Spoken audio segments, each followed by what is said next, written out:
qué servía, lo que era la importancia de la adhesión plaquetaria, la agregación plaquetaria en el contexto de favorecer o restablecer la hemostasis, o sea, cortar, disminuir el sangrado. Había una vasoconstricción, formación del tapón plaquetario y luego iniciaba ya la cascada de coagulación, la retracción del coágulo y por último la disolución. Eso ustedes tienen que saber.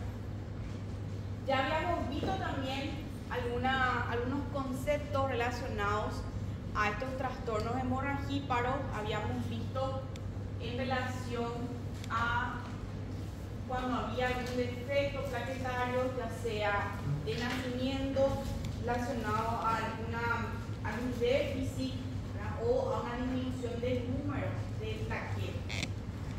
Acá veamos la trombocitopenia, que es cuando las plaquetas son menos de 100.000. Habíamos visto cuando estaba relacionado a fármacos, caso de heparina.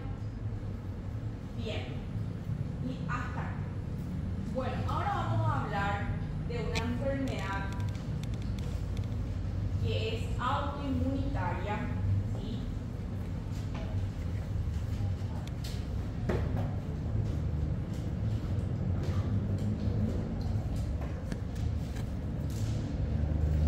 ¿No tiene borrador por si acaso, Sara?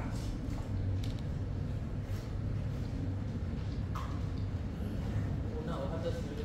Sí me sirve.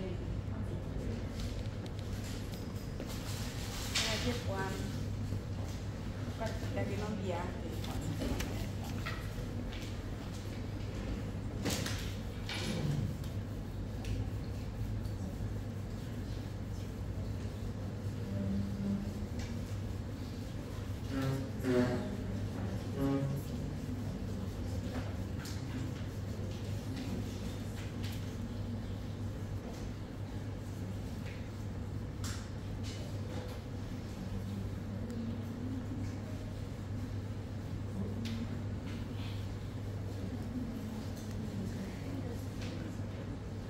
Bien, vamos a hablar primeramente de lo que es la PTI. La PTI es un trastorno autoinmunitario. PTI, ¿sí? Es autoinmunitario. ¿Qué es lo que ocurre? Se forman anticuerpos antiplaquetarios. ¿Y qué es lo que hacen esto? Generan una destrucción de las plaquetas de manera habitual. Y el anticuerpo se une a las glucoproteínas, tanto al 2B3A o al 1B9, mientras está en la circulación. Es como si fuera que está nuestro organismo, nuestro propio organismo, identifica o por un mecanismo autoinmunitario, entonces reconoce como algo extraño nuestras propias plaquetas, entonces actúa en contra de ellos, ¿sí? Entonces, de esta manera, una vez que se unen el anticuerpo, la inmunoglobulina G en estas áreas de las plaquetas, entonces luego son fagocitadas y destruidas en el vaso y el hígado. Entonces, como si fuera que por una afectación, nuestro propio cuerpo afecta o actúa como autodestructor. Esto ocurre en ambos sexos, niños y adultos. Hay un mayor porcentaje en mujeres en un rango etario de 30 a 60 y en personas mayores de 60 años. Este cuadro, esta relación, ¿verdad? El desencadenante de esta patología también puede ser secundario a otras infecciones, como por ejemplo Helicobacter pylori, hepatitis C o al VIH. Entonces, ocurre, ¿verdad? Una disfunción de los linfocitos T, CD4 y los reguladores activan la respuesta inmunitaria, genera la disminución o el daño de las plaquetas.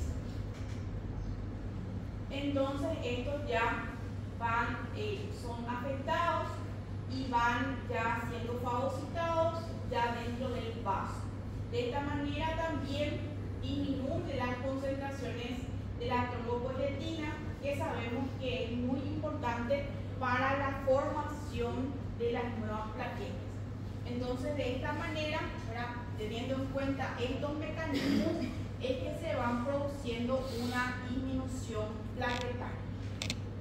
¿Y cómo esto se manifiesta clínicamente? O sea, en el interior de este paciente, de esta persona, ocurre todo este fenómeno autoinmune, y exteriormente o a la ectoscopía, este paciente puede tener petequias, ¿verdad?, que son como pequeñas marcas, puntitos, ¿sí?, que es una hemorragia puntiforme roja, ¿verdad?, de 0.5 a 3 milímetros, que no desaparecen con presión y también no son palpables. Equimos sí que ya vienen a ser más grandes en comparación a las petequias. También ya pueden haber, en relación al tiempo de degradación, pueden estar acompañados de cambios de la coloración, pueden ser púrpuras o verdosas, redondeadas o irregulares de tamaño. Esto también puede ir aumentando de tamaño conforme sea el sitio. Entonces puede haber hematomas, vesículas, en las mucosas, ¿verdad? Acuérdense, va a haber una disminución en el conteo de las plaquetas y sabemos cómo eso repercute directamente dentro de la mutasia. Entonces esa persona puede tener epistaxis, sangrado de la nariz o hemorragia gingival. Y también se pueden ver hematomas, ¿sí? Entonces la PTI viene a ser una enfermedad autoinmune, donde hay una destrucción plaquetaria.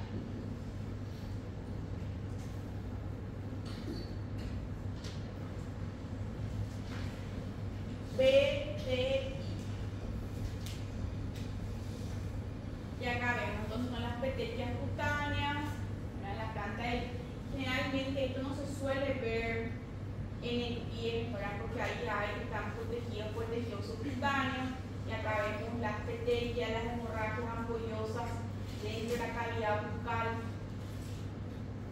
Y el diagnóstico, ¿verdad?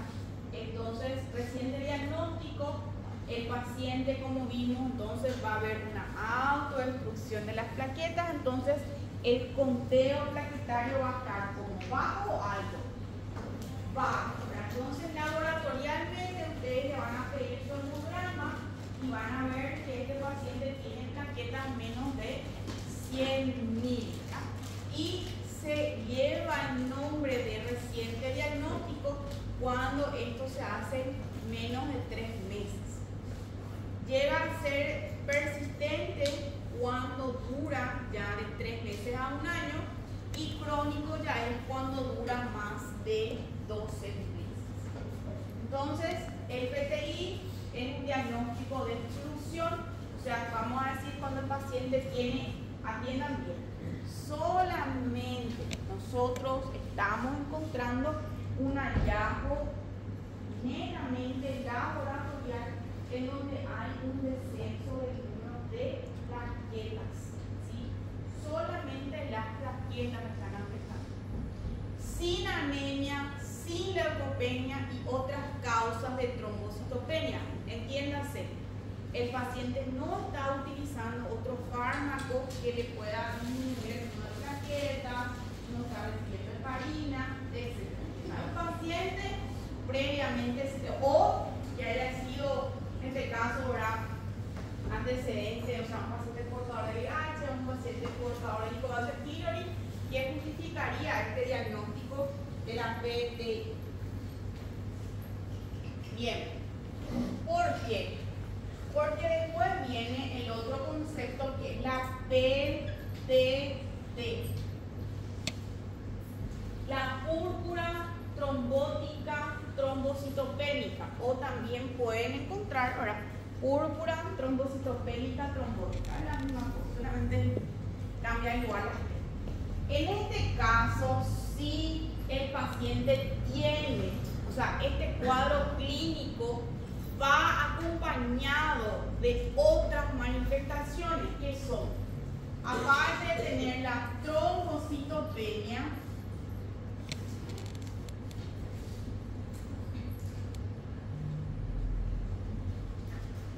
va a tener también anemia hemolítica,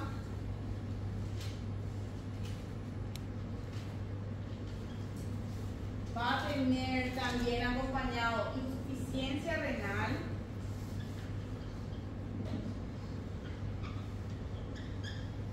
va a tener también fiebre y afectación neurológica.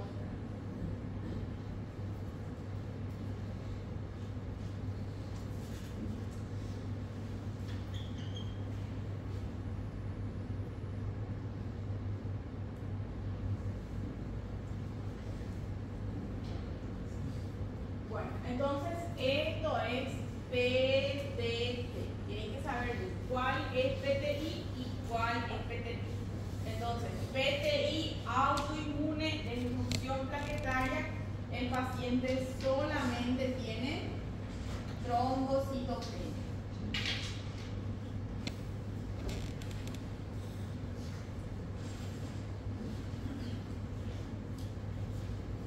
En cambio, en la PTT tiene trombocitopenia, anemia hemolítica, insuficiencia renal, fiebre y también anormalidades neurológicas. Bien, ¿qué es lo que pasa acá? El paciente va a tener también la trombocitopenia, pero en este caso el paciente también va a ir presentando oclusiones vasculares. O sea, trombos en las arteriolas, en los capilares, tanto en el corazón, cerebro y riñones. Entonces el paciente va a tener, al igual que lo que pasa en la PTI, también va a tener púrpura, petequias, hemorragias, y como va a ser un estado sistémico, ¿verdad? Esto también puede ir a generar afectación neurológica. Entonces el paciente puede llegar a tener cefalea en estadios iniciales, puede llegar a tener convulsiones o también afectación del nivel de conciencia. Entonces, en este caso ya es una microangiopatía trombótica, y esta, en este caso, ¿verdad?, está relacionado a una afectación, a una mutación genética. Hay una afectación de la proteasa ADAMTS13. ¿Sí? Entonces, atiendan bien. Son dos patologías similares, pero la clínica es distinta. En una es autoinmune y en el otro está afectado una proteasa.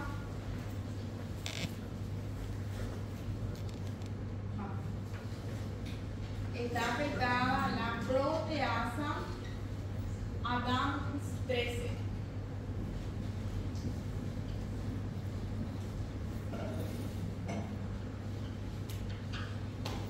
Entonces, si yo les pregunto, ¿verdad?, ¿en cuál de las afectaciones de las plaquetas está afectada la proteasa ADAMTS13? ¿PTT o PTI? PTT, no solo, ¿sí?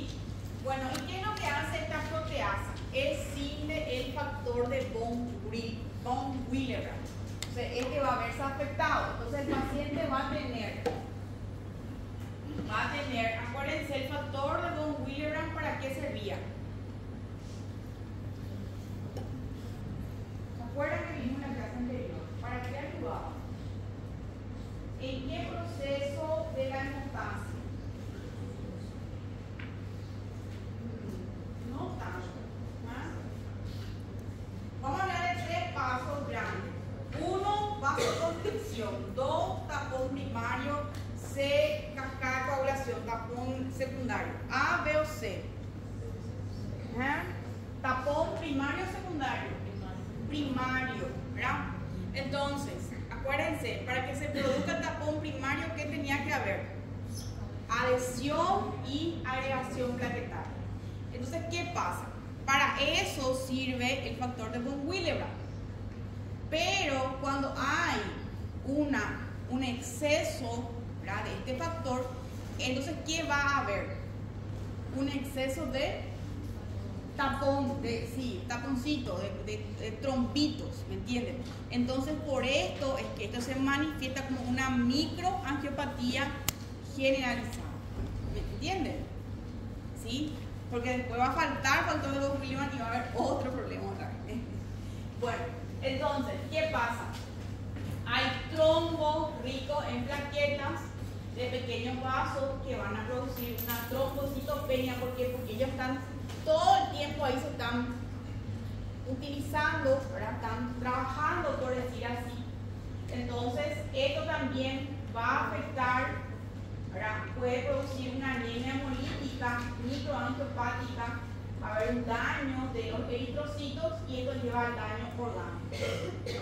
Bien, entonces vemos su prevalencia, 10 casos por millón, hay unos casos nuevos por millón de personas. Generalmente es una patología que aparece en la adultez, menos frecuente en la niñez. Y puede ser de dos formas.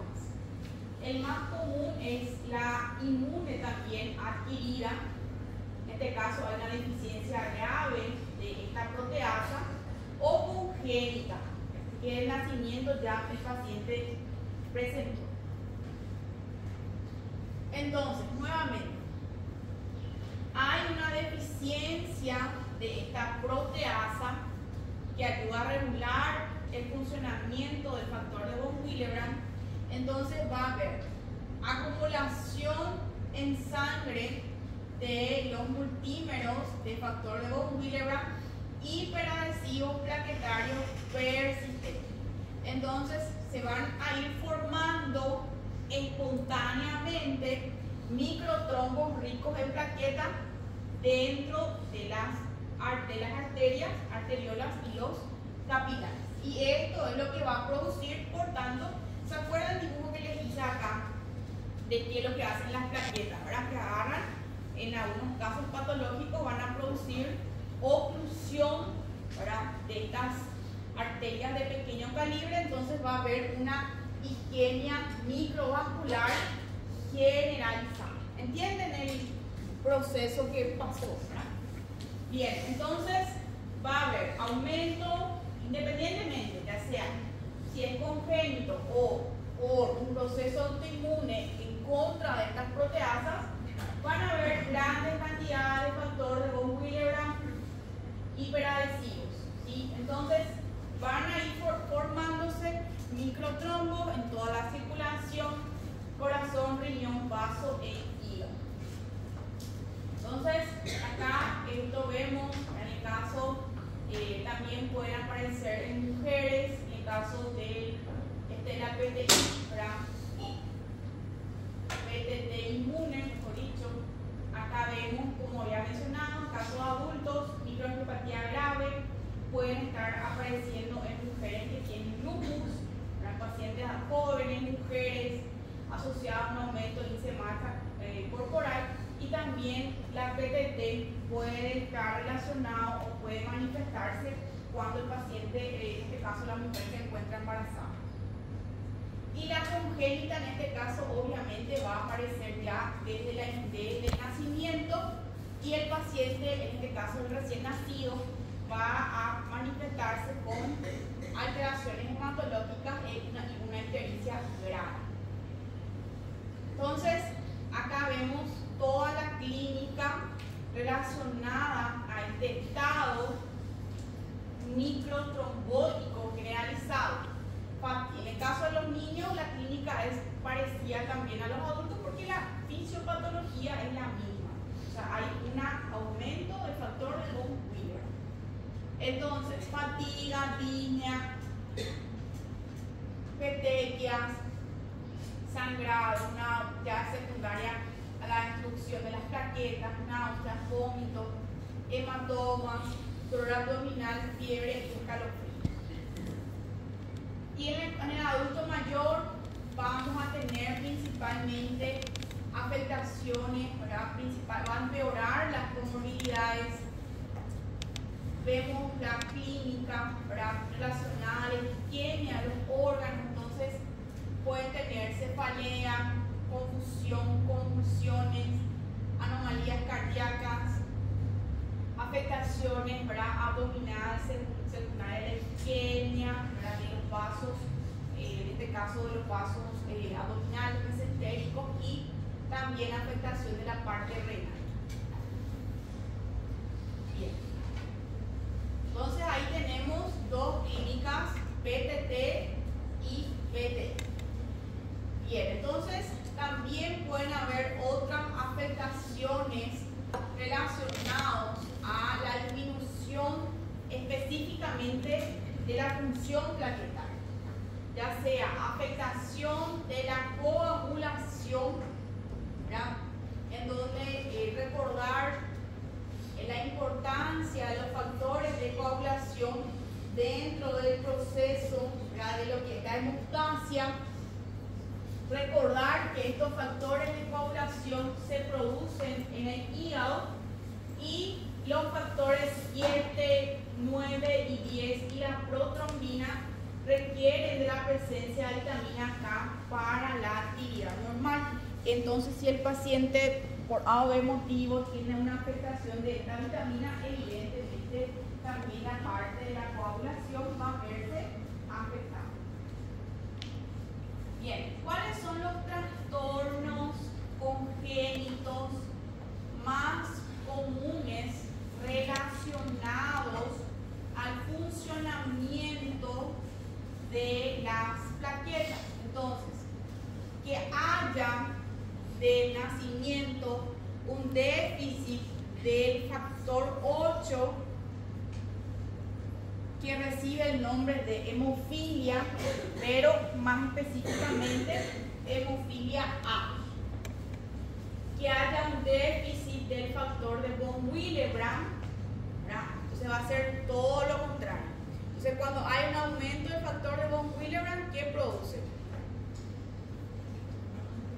No. Si hay ¿qué hace el factor de von Willebrand?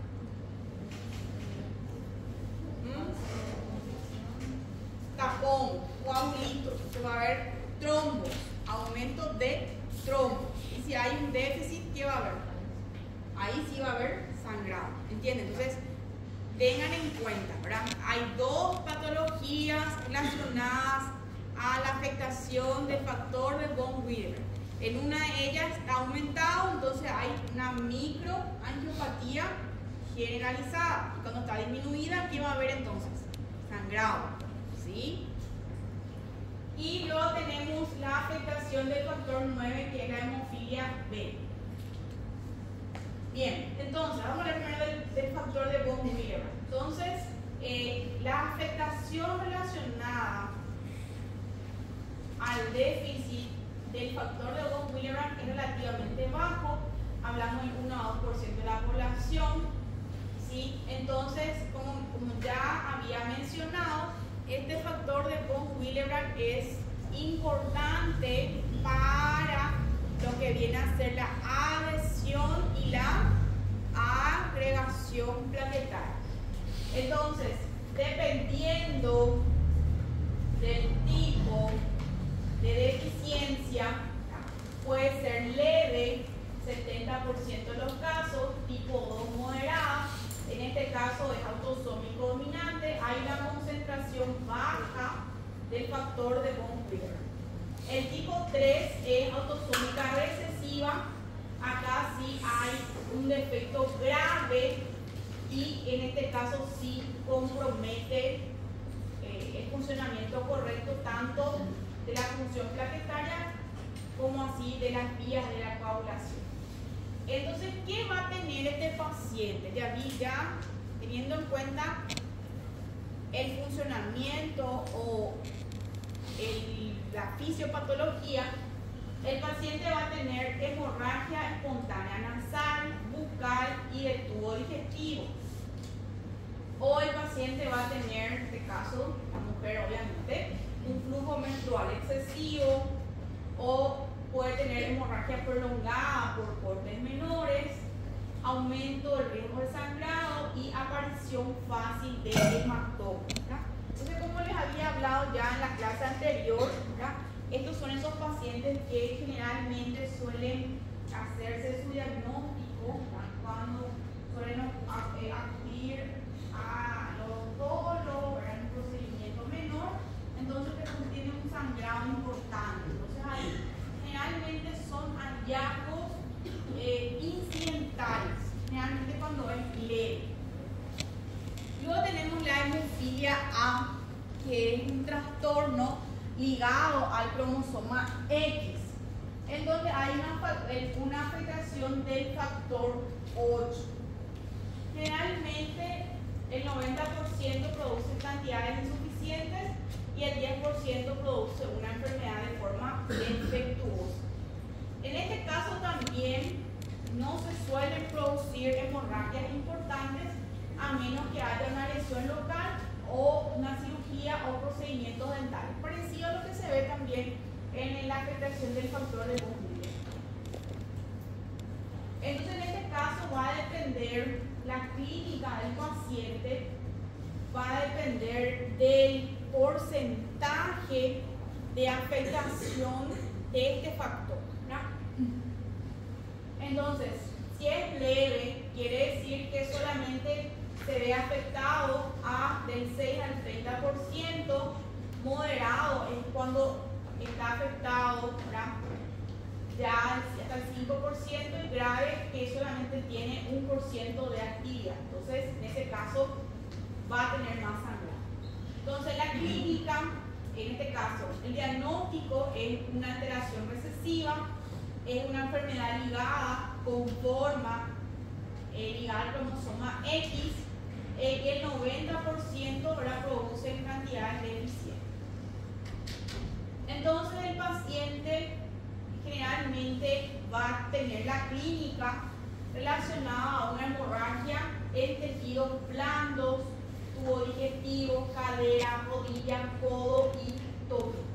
Entonces, el paciente puede tener hemorragias articulares, ¿verdad?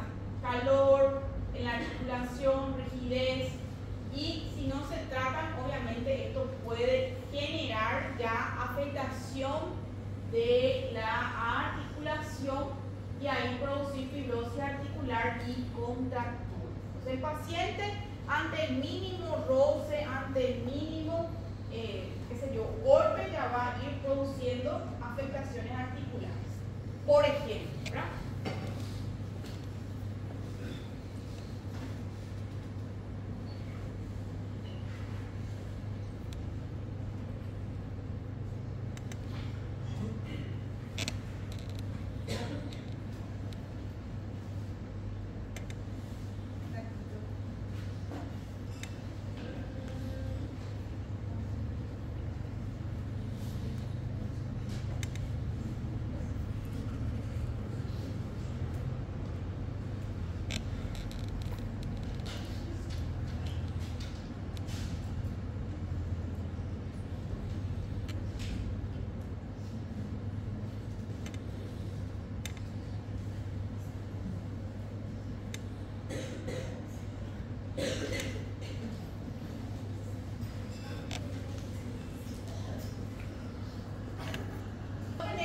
Hemofilia B, en este caso hay un déficit del factor 9 también. En este caso, 1 de cada 3.000 varones, las mujeres somos portadoras asintomáticas o asintomáticas leves. Y también, al igual de que como pasa en la hemofilia A, dependiendo del grado de actividad de este factor, va a ser leve, moderado o grave.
afectación, entonces cuanto menos actividad tenga, menos funciones, ¿verdad? En términos coloquiales, menos actividad, menos funcionamiento tenga este factor, entonces obviamente va a ser más grave la clínica. Entonces moderado 1 a 5 y leve sangrado también. Básicamente igual que la hemofilia A también, principalmente sangrado en las articulaciones. Bien, y luego tenemos una patología realmente muy grave, ¿sí? Muy grave, porque como vimos recién, ¿verdad? Como estábamos viendo, cuando hablamos de estas afectaciones vimos dos formas de presentación, ¿verdad? En la púrpura vimos fenómenos autoinmunes, destruyen las plaquetas, sangra, forman petequia. En la PTI, pero en ese caso, en la PTT, aumento del funcionamiento del factor de von Willebrand, se van formando microtrombos, obviamente muy grave también, microtrombos, una afectación microangiopática generalizada, obviamente dependiendo del órgano afectado, puede ser neurológico, renal, cardiológico, etc. ¿Verdad? Recién vimos lo que pasa cuando los factores de coagulación no están funcionando bien en términos coloquiales y hay sangrado. ¿Ok? Bueno, ¿qué pasa? En el caso de la coagulación intravascular diseminada, es uno de los estadios más graves, de las enfermedades o de las patologías hematológicas. ¿Por qué? Porque ocurren los dos. O sea, ¿qué tenemos? Tenemos por un lado fenómenos microtrombóticos y por el otro también el paciente puede tener sangrado. Entonces, por eso es que es muy difícil el manejo, ¿verdad? Por ejemplo, en el caso de los pacientes con déficit de sangrado, o sea, con prevalencia sangrado, se hacen todas las medidas, plasma, etcétera, para cortar. Ahora, si tiene microtrombos, se hacen todas las medidas antitrombóticas para cortar. Pero ¿qué pasa cuando tiene los dos? Bueno, y ese es el problema. Entonces, ¿qué es la coagulación intravascular diseminada? Es un trastorno trombohemorrágico, ¿sí? Resultado de la activación y estimulación excesiva de la coagulación y la incapacidad de los inhibidores para neutralizar esta coagulación. Entonces, hay una generación no regulada de trombina, se va formando fibrina y entonces hay una coagulación generalizada y una hemorragia en el compartimiento vascular. Hay los dos. Hay coagulación, trombos y hay sangrado. Acá vemos, ¿verdad?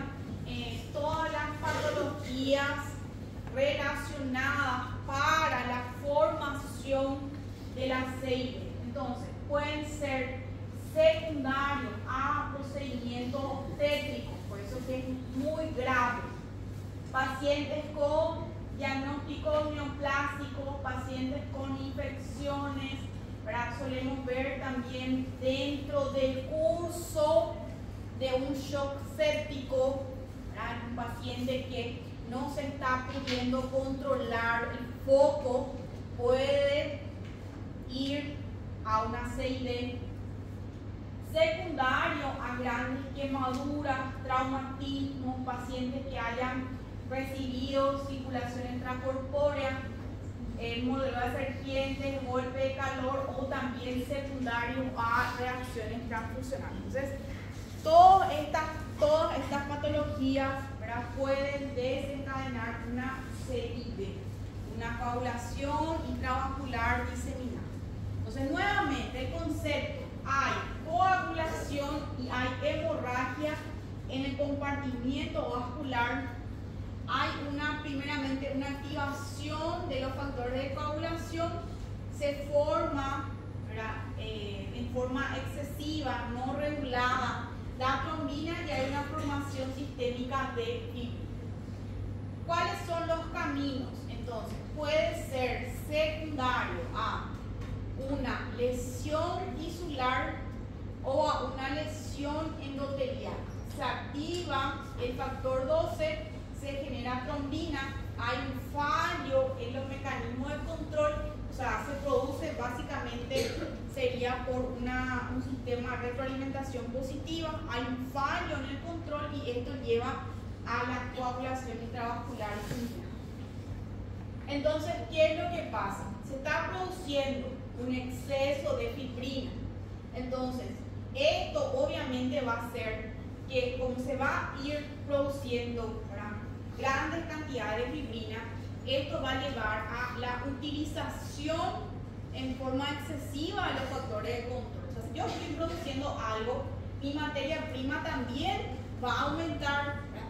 Si yo quiero hacer mucha torta, voy a usar toda la harina que yo tengo en mi casa, ¿verdad? Si yo quiero hacer una torta de 3 kilos, entonces, ¿qué sé yo? Bueno, la misma cosa.